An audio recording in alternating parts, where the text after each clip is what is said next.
Astaghfirullah. Assalamualaikum warahmatullahi wabarakatuh.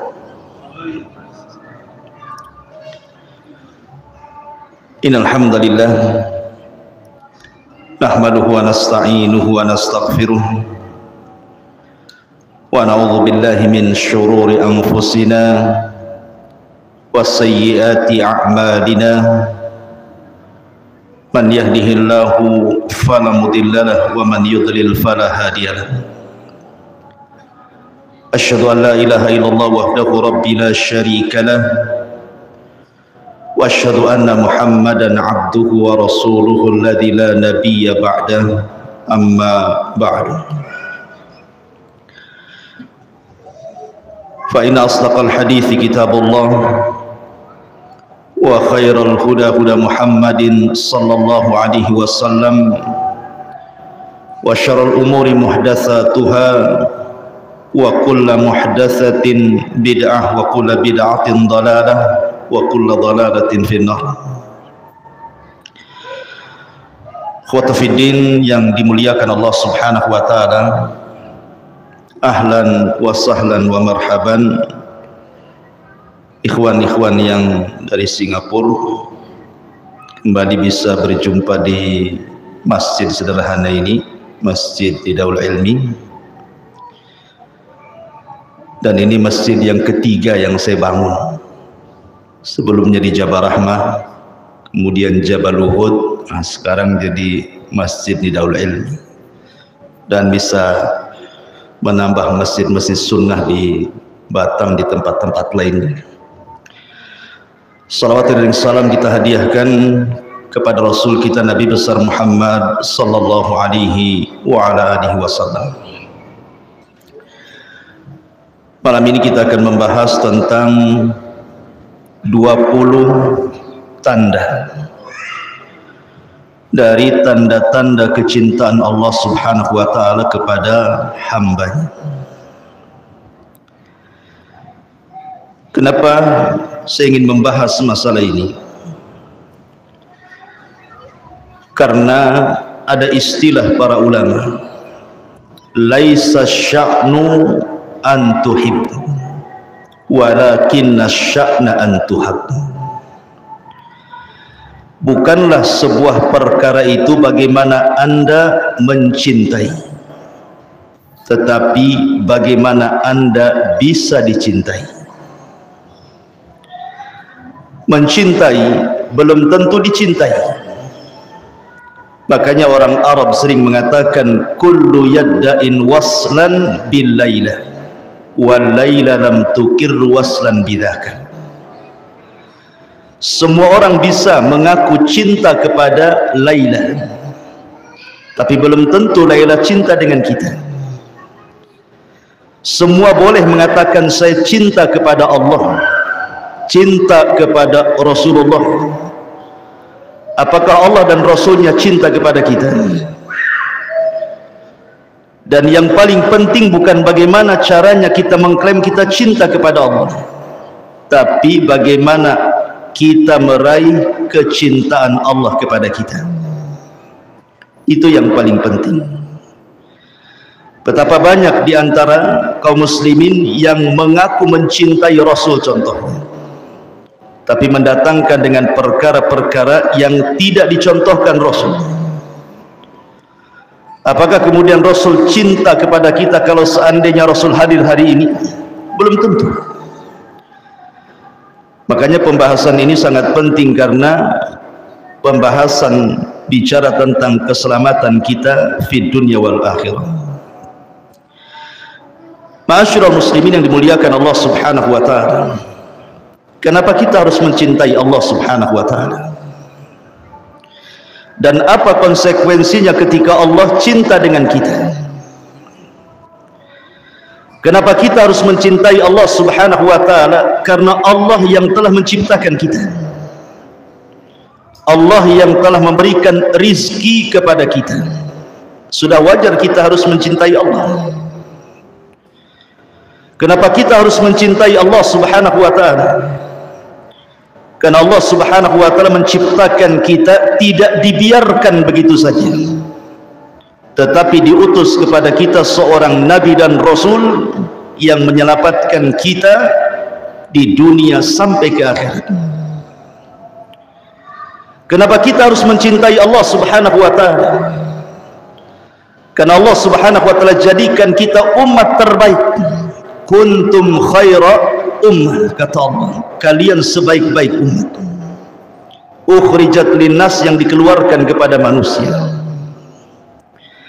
Kenapa kita harus mencintai Allah Subhanahu wa taala? Karena Allah Subhanahu wa taala sudah menyediakan nikmat yang besar dengan amalan yang kecil. Anda bisa bayangkan, mungkin di antara kita ada yang usianya 50 tahun dia sudah meninggal, 60 tahun sudah meninggal, kemudian ditakdirkan menjadi penduduk sorga. Dia kekal di sorga selama-lamanya dengan kenikmatan yang tidak pernah dilihat mata, didengar telinga, terlintas pun tidak. Itulah kenapa kita harus mencintai Allah Subhanahu wa taala. Kenapa kita harus mencintai Allah Subhanahu wa taala? Karena setiap malam, sepertiga malam akhir, Allah itu turun, kemudian mengatakan kepada kita semuanya hambanya, man yad'uni fa astajibala, wa man yas'aluni fa u'tiyah, wa man yastaghfiruni fa aghfirlah. Siapa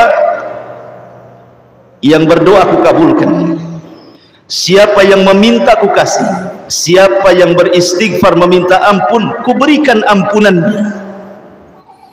Kira-kira ada raja dunia yang paling kaya menawarkan kekayaannya kepada manusia? Tidak ada, kecuali Malikul Mulk, Allah Subhanahu wa taala. Sudah pantas kita mencintai Allah Subhanahu wa taala.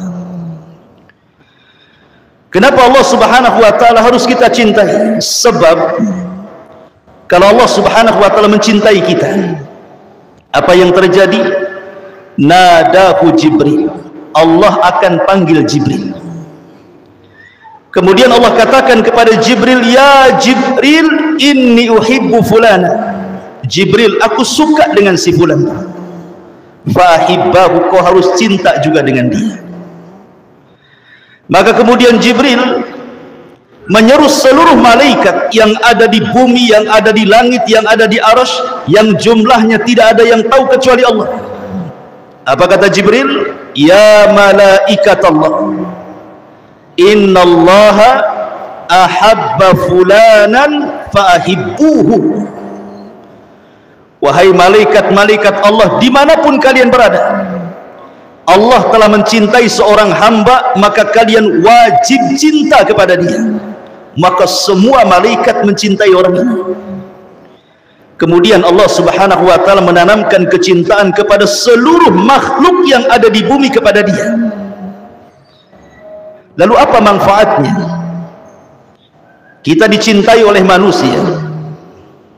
Di zaman Rasul ada jenazah yang sedang lewat, kemudian dipuji karena kesolehannya. Rahimallah fulan, semoga Allah merahmati si fulan. Fulan rajulun saleh, si fulan orang yang saleh. Maka kemudian Rasul mengatakan wajabat lahul jannah, maka jenazah yang dipuji manusia itu wajib masuk surga. Lalu apa faedahnya malaikat mencintai kita? Yang mencatat amalan kita itu malaikat, yang mengangkat amalan kita ke langit sampai ke arsy Allah juga malaikat, yang mencabut nyawa kita juga malaikat. Bayangkan kalau malaikat-malaikat itu cinta kepada kita, apa yang terjadi? Tentu Allah Subhanahu wa taala akan memberikan taufik kepada kita. Disinilah wajibnya kita mencintai Allah Subhanahu wa taala. Sebab kalau Allah Subhanahu wa taala sudah mencintai kita, ikhwan, maka Allah Subhanahu wa taala berikan kematian terbaik kepada kita. Sebagaimana Rasul mengatakan, innallaha idza ahabba 'abdan ista'malahu. Allah kalau suka dengan seorang hamba, maka Allah Subhanahu wa taala akan ista'malahu. Apa ista'malahu itu? Sahabat bertanya, Kata Nabi SAW, yuhayyi lahu khaira khawatimihi. Maka Allah Subhanahu wa ta'ala akan sediakan kematian terbaik kepada dia. Allah akan sediakan kematian terbaik kepada dia. Kita tahu bahwa ketika saya, Anda atau siapapun lahir dari perut ibu kita, siapa yang menangis, siapa yang tertawa? Bayi itu menangis saat dilahirkan dan orang-orang di sekitarnya tertawa, kan? Tapi lihat saat kematian, siapa yang menangis, siapa yang tertawa? Kalau yang meninggal ini seorang mukmin yang mencintai Allah dan dicintai Allah, dia tertawa sementara orang di sekitarnya menangis. Karena malaikat membisikkan di telinganya dan mengatakan, alla takhafu wa la tahzanu wa abshiru bil jannati allati kuntum tu'adun. Jangan takut, jangan sedih, Allah janjikan surga kepadamu. Maka malaikat mengatakan, ya ayyatuhan nafsul mutmainnah, irji'i ila rabbiki radiyatan mardiyah. Hei jiwa yang tenang, keluar. Engkau sudah ditunggu dengan keridhaan Allah Subhanahu wa ta'ala. Maka ruh itu keluar dengan sangat tenang dan tidak susah payah. Berapa banyak orang-orang yang sakaratul maut berbulan-bulan tak mati-mati, tapi ruhnya seorang mukmin sekejap saja dia dicabut, dan hanya merasakan keperitan sebentar, itu pun sebagai penggugur dosa terakhir dia. Kemudian masuk ke alam kubur, kemudian ditampakkan di sebelah kirinya neraka. Dia pun ketakutan, tapi malaikat mengatakan, itu bukan tempatmu. Kemudian Allah Subhanahu wa ta'ala tampakkan di sebelah kanan sorga. Kemudian dia pun mengatakan, ya Rabb aqimis sa'ah, ya Rabb tegakkan kiamat supaya aku bisa masuk ke istanaku dan berjumpa dengan keluargaku. Tapi Allah Subhanahu wa ta'ala katakan, belum waktunya, kiamat masih panjang. Nam naumatal arush, sebaiknya kau tertidurlah sebagaimana tidurnya pengantin baru. Kemudian dia tidur dengan nyenyak, tiba-tiba kiamat sudah dibangkitkan. Begitulah orang-orang yang mencintai Allah dan dicintai Allah Subhanahu wa ta'ala. Namun apa tandanya? Apa tanda-tandanya bahwa Allah Subhanahu wa ta'ala mencintai seorang hamba, mencintai kita semua? Apa tandanya? Saya akan sebutkan secara ringkas 20 tanda Allah Subhanahu wa ta'ala mencintai kita sebagai hambanya. Yang pertama, tadi saya sudah katakan bahwa apabila Allah Subhanahu wa ta'ala mencintai kita, maka Allah Subhanahu wa ta'ala akan tanamkan kepada seluruh manusia, bahkan bukan manusia, semua malaikat cinta kepada kita. Allah yang tanamkan itu. Malaikat cinta dengan kita, dan semua hamba Allah yang ada di bumi suka dengan kita. Dan itu disebutkan pada hadis yang sudah saya katakan tadi, hadis tentang apabila Allah mencintai seorang hamba, maka Allah panggil Jibril dan mengatakan, ya Jibril, aku suka dengan si fulan, kau harus suka juga dengan dia. Maka Jibril kemudian mengatakan kepada seluruh malaikat, Allah mencintai si fulan, kalian semua harus cinta kepada si fulan. Maka semua malaikat cinta kepada si fulan, dan Allah tanamkan kecintaan kepada penduduk bumi untuk mencintainya.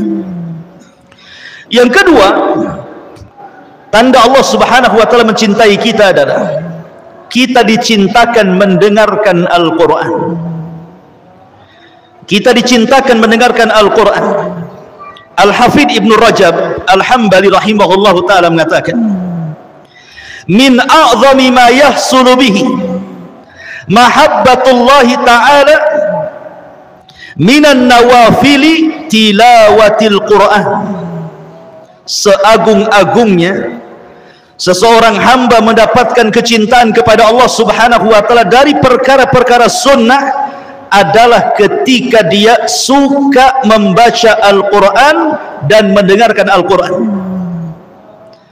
Terkadang orang membaca Al-Quran pada waktu-waktu tertentu mungkin kurang berasa, Tapi ketika mendengarkan Al-Quran dengan suara yang baik, yang indah, penuh dengan tajwid, tahsin, dan juga baiknya makharijul huruf, ternyata baru terasa ke hati itu. Makanya Nabi SAW pernah memanggil siapa? Abdullah ibn Mas'ud, dan mengatakan, Iqra alayyal Quran. Hei Abdullah, bacakan kepadaku Quran. Kata Abdullah ibn Mas'ud radhiyallahu anhu, mengatakan, Rasul, Quran ini turun kepadamu, macam mana aku akan membaca Quran untukmu? Maka Rasul mengatakan, sudah, bacakan saja. Maka kemudian Abdullah ibn Mas'ud membaca surah An-Nisa sampai kepada ayat, fakaifa idza ji'na min kulli ummatin bisyahid wa ji'na bika ala haula'i syahida. Kata Rasul, hasbuk, cukup. Karena ayat itu menyinggung Rasul. Rasul sedih pada hari kiamat akan menjadi saksi bagi seluruh umatnya. Maka Rasul menangis dan mengatakan, hasbuka ya ibn Mas'ud, cukup wahai Abdullah ibn Mas'ud. Terkadang kita juga bukan hanya sekedar membaca Quran, perlu juga kita mendengarkan supaya lebih masuk ke sanubari kita. Kemudian yang ketiga, takabbul an-nushi wa amalun bisunnati, mudah menerima nasihat dan mudah untuk mengamalkan sunnah Nabi. Tanda Allah Subhanahu wa ta'ala cinta kepada kita, maka kita mudah menerima nasihat dan mudah melaksanakan sunnah Nabi. Syekhul Islam Ibn Taimiyah rahimahullahu ta'ala pernah mengatakan, di zaman Rasul ada orang-orang yang mengklaim, mengaku cinta kepada Allah. Jadi ada sekelompok orang, kata Syekhul Islam, di zaman Rasul ngaku-ngaku cinta kepada Allah. Maka Allah Subhanahu wa ta'ala uji mereka dengan menurunkan surah Al-Imran 31. Qul, katakan ya Muhammad kepada mereka, in kuntum tuhibbunallah, kalau kalian betul-betul mencintai Allah, fattabi'uni, ikuti sunnahku, yuhibbukumullah, maka Allah pasti cinta kepada kalian. Kalau seseorang kemudian mengklaim mencintai Allah, tiba-tiba kemudian dia berlaku bid'ah, menyelisih sunnah Nabi SAW, maka itu bukan tanda Allah sayang dengan dia. Karena tanda cinta Allah dengan kita itu, kalau kita suka dengan sunnah Nabi. Karena syarat meraih kecintaan Allah itu adalah dengan cara mengikuti sunnah Nabi SAW. Karena kecintaan tidak bisa hanya di lisan saja, tapi kecintaan itu harus dari lubuk hati yang paling dalam, kemudian dipraktekkan lewat lisan dan badan kita. Abu Talib, orang yang sangat mencintai Nabi. Siapa yang lebih berjasa dalam perjuangan dakwah Nabi melebihi Abu Talib? Coba. Abu Talib itu menyerahkan nyawanya untuk membantu Nabi karena sayangnya dengan Nabi. Tetapi apakah cintanya Abu Talib bermanfaat? Tidak juga. Abu Talib tetap masuk neraka walaupun mendapatkan syafaat khusus Nabi, dan dia tidak pernah keluar dari neraka, tetapi azabnya diringankan gitu saja. Cinta Abu Talib tertolak dan tetap harus masuk neraka. Kenapa? Karena Abu Talib tidak pernah masuk Islam. Kemudian juga sebaliknya orang-orang munafik di zaman Nabi SAW, Abdullah ibn Ubay ibn Salul dan juga gerombolannya, orang-orangnya, mereka berpura-pura cinta di hadapan Rasul. Lisannya mengatakan, ya Rasulullah, inni uhibbuk, saya cinta dengan kamu, tapi hatinya penuh dengan kebencian. Masuk surga? Tidak. Allah turunkan kepada Abdullah ibn Ubay ibn Salul, innal munafiqina fi darkil asfali minan nar. Orang-orang munafik itu akan diletakkan di intip neraka yang paling dalam. Percuma kecintaannya, karena kecintaan kepada Allah Subhanahu wa ta'ala mengharuskan kecintaan kita kepada Rasul, dan kecintaan kita kepada Rasul mengharuskan mencintai sunnah-sunnahnya dan membenci orang-orang yang menyelisih sunnahnya. Kemudian yang keempat, tanda Allah cinta dengan kita, maka pasti Allah akan memberikan ujian kepada kita. Karena bagaimanapun seseorang itu kan harus diuji. Seperti Anda punya murid-murid, apakah orang ini cerdas atau orang ini bodoh, kita uji. Maka Allah Subhanahu wa taala juga sama.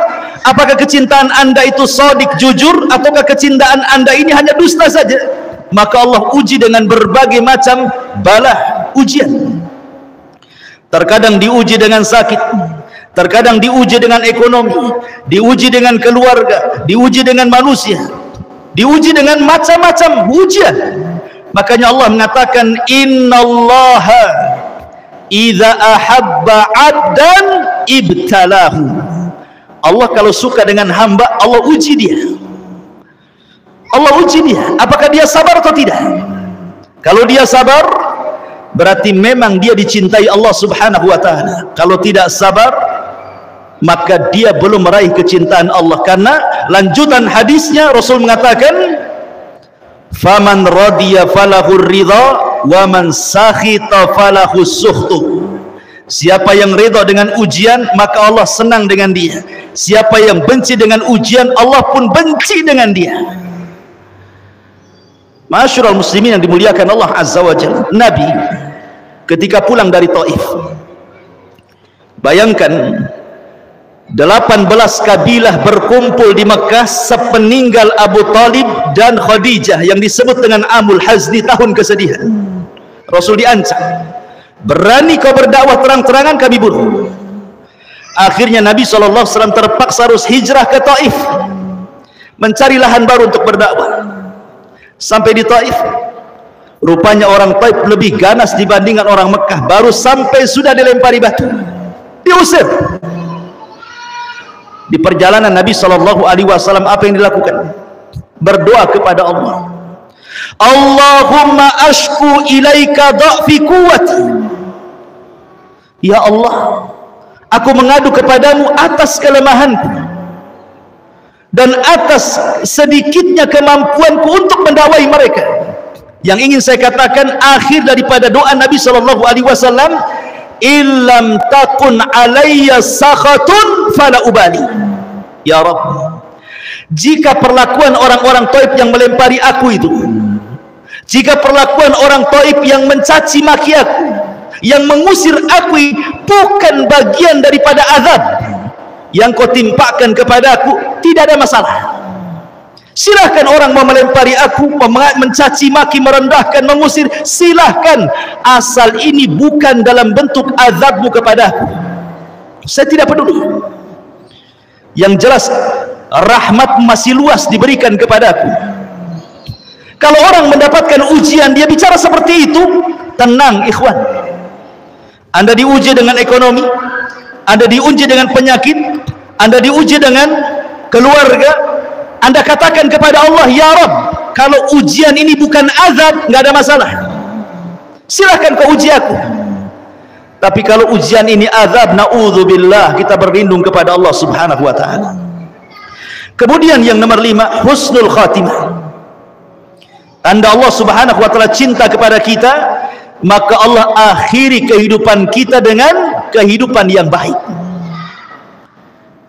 Kemudian yang nomor 6, tanda Allah Subhanahu wa ta'ala cinta kepada kita, maka kita akan berlaku zuhud. Tahu zuhud? Kata Hasan Al-Basri rahimahullahu ta'ala, zuhud itu artinya meletakkan kekayaan di tangan, tidak meletakkan dunia di hati.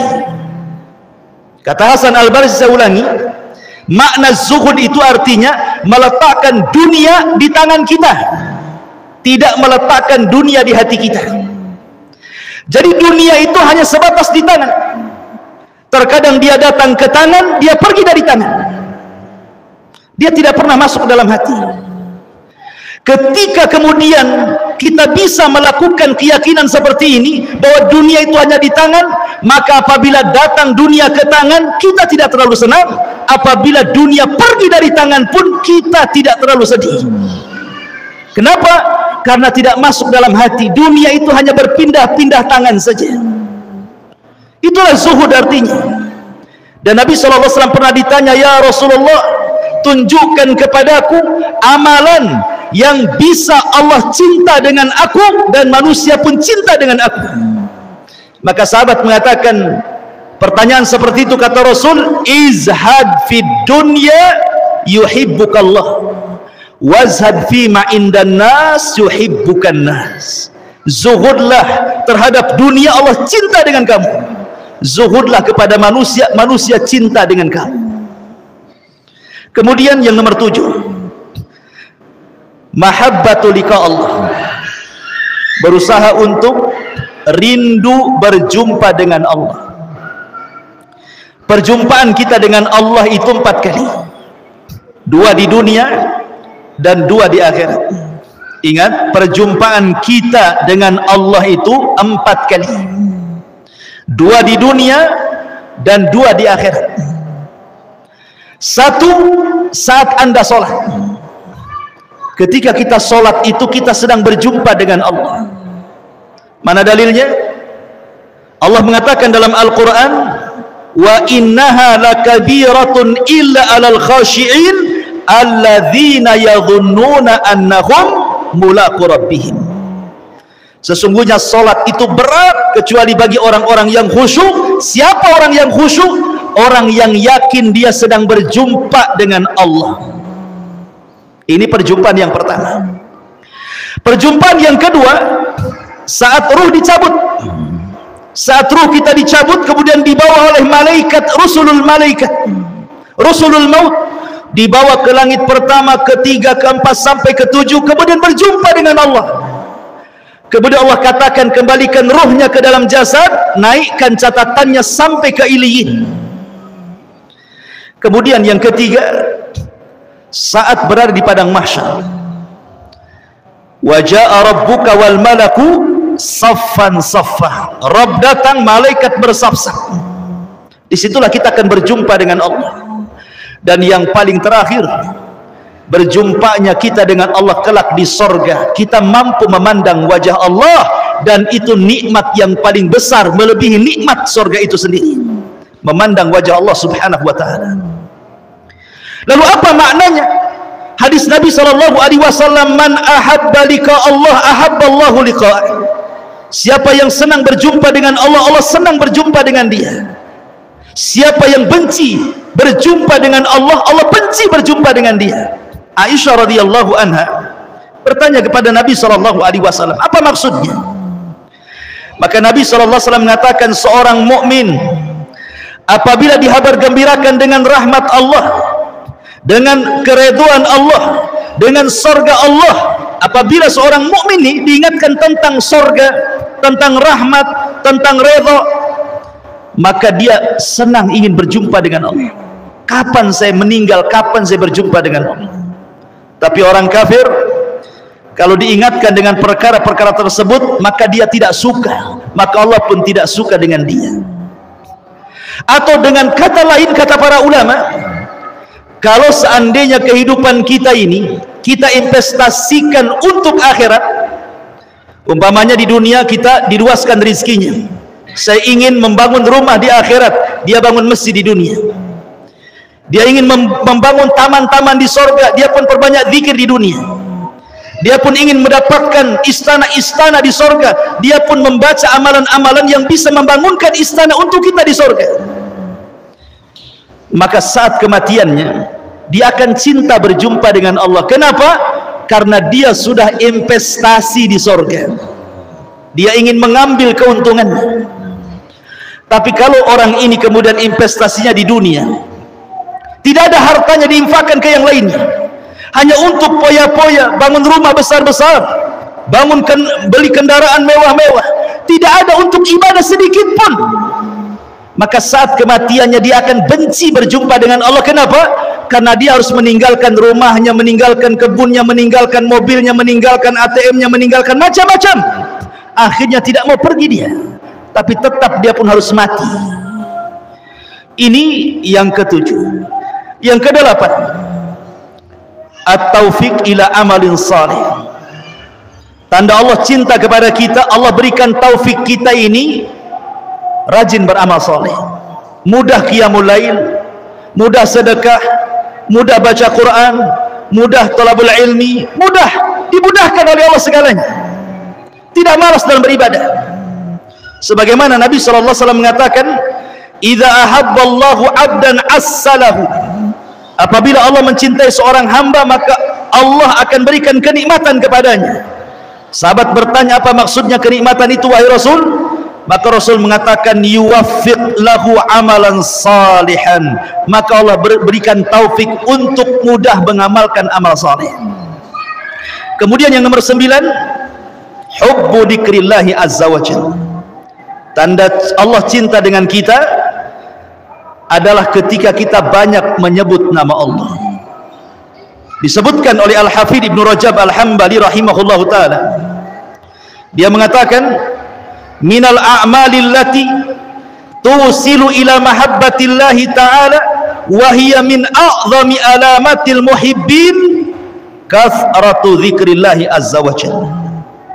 Kata Imam Ibnu Rajab Al-Hambali dalam kitabnya Fathul Bari, dia mengatakan, dari amalan-amalan yang mudah mengantarkan manusia kepada kecintaan kepada Allah, dan ini sebesar-besarnya alamat, adalah orang-orang yang suka memperbanyak zikrullah, berzikir kepada Allah.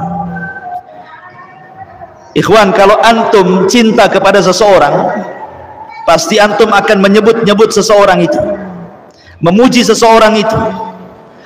Maka kalau kita cinta dengan Allah, harusnya kita suka menyebut-nyebut nama-namanya, memuji nama-namanya, berzikir kepada Allah.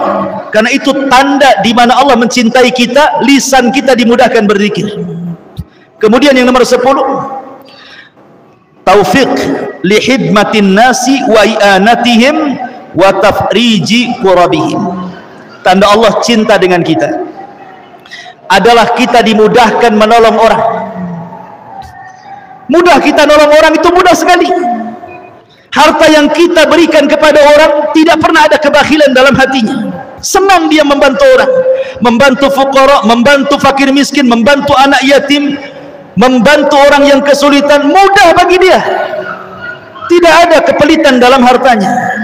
Nabi SAW pernah mengatakan, Rasul pernah ditanya oleh seorang sahabat, ya Rasulullah, ayyun nas ahabba ilallah. Rasul, manusia yang paling dicintai Allah itu seperti apa? Maka Rasul mengatakan, ahabbun nas ilallahi anfa'uhum linnas. Manusia yang paling dicintai Allah adalah manusia yang paling banyak bermanfaat kepada manusia. Coba anak-anak itu bisa ditenangkan ya. Baik. Jadi kemudian lanjut hadisnya, Nabi mengatakan, wa ahabbul a'mal ilallah sururun tudkhiluhu ala muslim. Dan amalan yang paling dicintai Allah adalah Anda memasukkan kebahagiaan kepada hati seorang mukmin. Ikhwan, ibadah yang paling afdal itu disebutkan para ulama adalah jabrul qulub. Antum tahu jabrul qulub? Jabrul qulub itu artinya menutup kesedihan orang. Dan yang paling afdal adalah menutup kesedihan orang tua. Yang paling utama sebelum menutup kesedihan orang lain, tutup kesedihan orang tua. Kisah Nabi Yusuf alaihi salatu wassalam. Ketika Yusuf alaihi salatu wassalam memboyong ayahandanya, saudara-saudaranya yang sudah pernah menyakitinya, memasukkan dia ke sumur, kemana? Ke Mesir. Kemudian Yusuf menceritakan kepada bapaknya kenapa dia sampai di Mesir. Yusuf hanya mengatakan bahwa penjaralah yang menjadikan aku seperti ini. Coba bayangkan, penjaralah yang menjadikan aku seperti ini. Yusuf tidak menceritakan kejahatan saudaranya, tidak mengatakan, wahai ayahku, orang ini loh saudara-saudaraku yang masukkan aku ke sumur, akhirnya aku dibawa pedagang. Enggak, Yusuf tidak pernah menceritakan. Padahal Yusuf manusia juga kan begitu. Yusuf hanya menceritakan soal penjara. Ini menunjukkan apa? Dia jaga hati bapaknya. Itulah namanya jabrul qulub namanya. Terkadang kita ini tidak pandai untuk menutup jabrul qulub, hati orang lain itu. Anda bayangkan ikhwan, ada manusia ini sudah sibuk dengan keluarganya, sudah sibuk dengan kerjaannya, sudah sibuk dengan anak-anaknya, sudah sibuk dengan urusan dia. tiba-tiba kita datang menyakiti dengan lisan kita. Kita tiba-tiba datang menyakiti hati dia. Makin sibuk lagi dengan kata-kata kita, kan begitu. Orang itu sudah sibuk masing-masing, jangan disibukkan lagi dengan kita. Harusnya kita masukkan kebahagiaan kepada orang lain. Karena itu sebaik-baiknya amal, bahkan amalan yang paling dicintai Allah Subhanahu wa taala, kata Rasul, sururun tudkhiluhu ala qalbil muslim, rasa senang yang dimasukkan ke hati seorang muslim. Kemudian yang nomor 11, taufik li husnil khuluq. Tanda Allah cinta kepada kita tampak dari akhlak kita. Akhlak itu terbagi 3, dari leher ke atas, kemudian kedua tangan, dan dari atas kepala sampai kaki, kata ulama. Saya ulangi, akhlak itu ada 3, leher ke atas, dari atas kepala sampai kaki, dan kedua tangan. Maksudnya apa? Leher ke atas ini ada lisan, dia tidak mengucapkan kecuali yang santun. Dia punya mata, tidak pernah melotot kepada orang. Dia punya telinga, tidak mendengar kecuali yang halal. Dan dia tidak pernah akalnya kemudian memikirkan sesuatu yang jahat. Kemudian tangan, suka membantu orang, ringan tangan. Kemudian dari atas kepala sampai kaki, kalau dia bicara dengan orang, dia tidak menghadap tempat lain, dia hadapkan kepada orang yang diajak bicara, walaupun dia lebih rendah daripada kita. Itu akhlak, kata ulama. Kalau kita bisa melakukan 3 hal ini, maka Anda berakhlak. Dan akhlak itu tanda Allah cinta dengan kita. Kemudian yang nomor 12, taufik ila fi'lil faraid wan nawafil. Tanda Allah cinta kepada kita, kita suka melaksanakan yang wajib dan tidak berhenti dari yang sunnah. Dalam hadis qudsi, Allah Subhanahu wa taala berfirman, man adali waliyan faqad adzantu bil harbi. Siapa yang memusuhi waliku, maka dia telah mengumumkan perang denganku, kata Allah.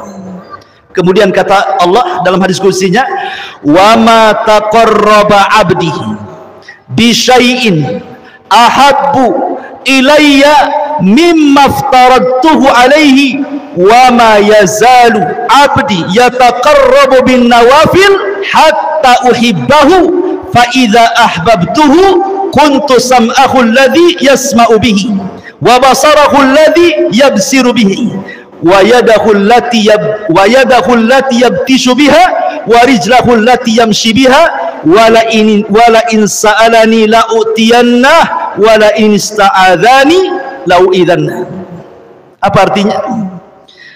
Allah mengatakan, tidaklah seorang hamba melakukan sesuatu yang paling aku cintai melebihi melaksanakan yang wajib. Dan apabila hamba ini menambah dengan yang sunnah dan tidak berhenti, karena bahasanya yataqarrab fi'lul mudhari'.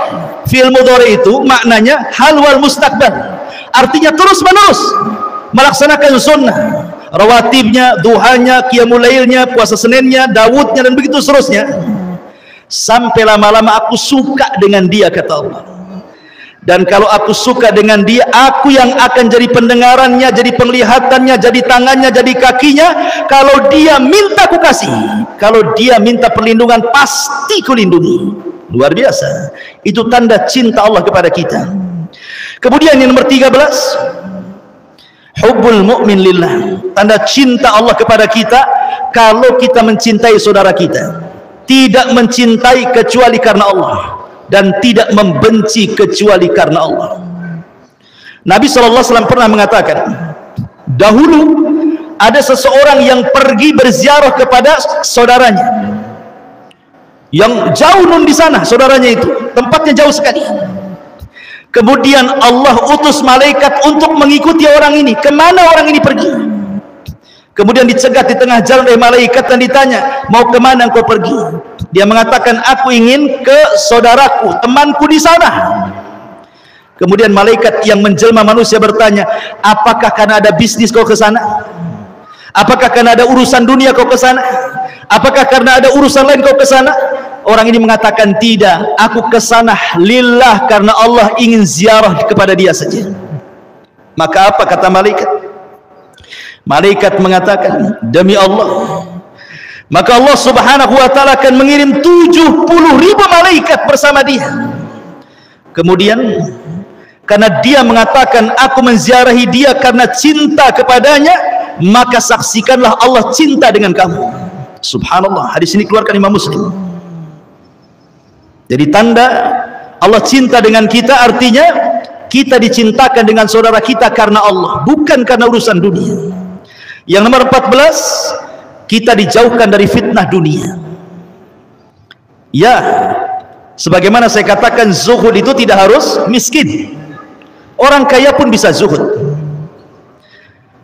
Tetapi dunia yang sampai kepada dia tidak memfitnah dia. Anda tahu ceritanya Imam Ahmad? Imam Ahmad itu ditekan dan disiksa oleh 3 penguasa. Pertama Khalifah Ma'mun. Ketika itu Imam Ahmad diminta untuk berjumpa dengan Khalifah Ma'mun untuk disiksa. Tapi Imam Ahmad berdoa, ya Allah jangan pertemukan wajahku dengan Ma'mun. Akhirnya belum berjumpa, Ma'mun meninggal. Kena doanya Imam Ahmad, doa yang dizalimi, mustajab. Ya. Kemudian Khalifah Ma'mun berwasiat kepada keponakannya Al-Wathiq, jangan tinggalkan akidah Mu'tazilah. Akhirnya Wathiq pun tetap menyiksa Mu'tasim dulu, Khalifah Mu'tasim pun tetap kemudian mengambil pandangan Mu'tazilah dan menyiksa para ulama, sampai 4 ulama besar meninggal di penjara. Muhammad ibn Nuh meninggal di penjara, Nu'aim ibn Hamad meninggal di penjara, Al-Buwaiti meninggal di penjara, kemudian An-Nasr Al-Khuzai meninggal di penjara. Kecuali Imam Ahmad selamat, dia tidak meninggal di penjara. Ketika Mu'tasim meninggal, ganti dengan Wathiq. Kemudian Wathiq meninggal, disiksa juga Imam Ahmad, ganti dengan Khalifah yang keempat namanya Mutawakkil. Barulah di zaman Mutawakkil 2 tahun berkuasa, ahli sunnah kembali tinggi, Mu'tazilah hilang. Sehingga Imam Mutawakkil ingin menghormati Imam Ahmad, dikasih uang banyak-banyak, hadiah banyak-banyak sebagai imbalan dan sebagai penebusan dosa para penguasa sebelumnya. Kasih uang banyak, tapi Imam Ahmad menolaknya, dikembalikan kepada penguasa. Kenapa? Kata Imam Ahmad, hadiah ini lebih jahat fitnahnya dibandingkan aku masuk penjara, katanya. Itulah Imam Ahmad. Ya. Tetapi bukan berarti kemudian zuhud dan wara itu diartikan kita harus menjauh dari dunia. Tidak. Sufyan Ats-Tsauri itu orang kaya. Sufyan Ats-Tsauri itu orang kaya raya, ulama kaya raya, dan dia percontohan orang zuhud. Dikatakan kepada Sufyan Ats-Tsauri, wahai Sufyan, engkau kan imamnya para orang-orang zuhud, kenapa kau kaya kali, katanya. Apa jawaban Sufyan Ats-Tsauri? Ya likai la atamandalu alal muluk, katanya. Kenapa saya harus kaya, kata Sufyan Ats-Tsauri? Biar aku tidak menjilat penguasa, biar tidak aku mencari keuntungan di penguasa, sehingga lisanku terkunci untuk menyampaikan kebenaran. Kalau aku kaya, aku bisa bicara sesukaku, kata Sufyan Ats-Tsauri. Jadi zuhud tidak mesti miskin, kaya pun boleh zuhud. Yang penting letakkan kekayaan di tangan, jangan dimasukkan ke dalam hati. Itu kuncinya saja. Kembali bahwa tanda Allah cinta dengan kita ketika kita dijauhkan dari fitnah dunia. Kemudian yang nomor 14, tanda cinta Allah kepada kita, maka kita diilhamkan untuk mudah taubat, untuk mudah istighfar, dan tidak terus menerus melakukan dosa, sebagaimana perkataan Syekhul Islam Ibn Taimiyah rahimahullah taala, idza ahabballahu 'abdan alhamahu taubata wal istighfar wa lam yusiru ala dzunub. Kata Ibnu Taimiyah, apabila Allah cinta dengan seorang hamba, Allah ilhamkan taubat, istighfar, dan dia tidak menerus dalam dosa. Kemudian yang nomor 16, Allah berikan taufik kepada dia sikap rifq wal lin, kelembutan, kesantunan, sebagaimana Rasul mengatakan, innallaha idza ahabba ahla baitin adkhala alaihimur rifq. Jadi kalau Allah cinta dengan satu keluarga, umpamanya keluarga kita dicintai Allah nih, apa yang terjadi? Allah akan tanamkan kelembutan dalam keluarga itu. Suaminya akan lembut sama istrinya, istrinya akan lembut sama suaminya, orang tuanya lembut kepada anaknya, anaknya lembut kepada orang tuanya. Begitulah tanda cinta. Tapi kalau seandainya dalam rumah tangga itu saling bertengkar, anaknya bermasalah, istrinya bermasalah, suaminya bermasalah, berarti ini bukan tanda Allah cinta dengan keluarga itu. Kemudian yang nomor 17, Allah akan berikan taufik di mana seseorang akan dimudahkan untuk meraih kekuatan iman.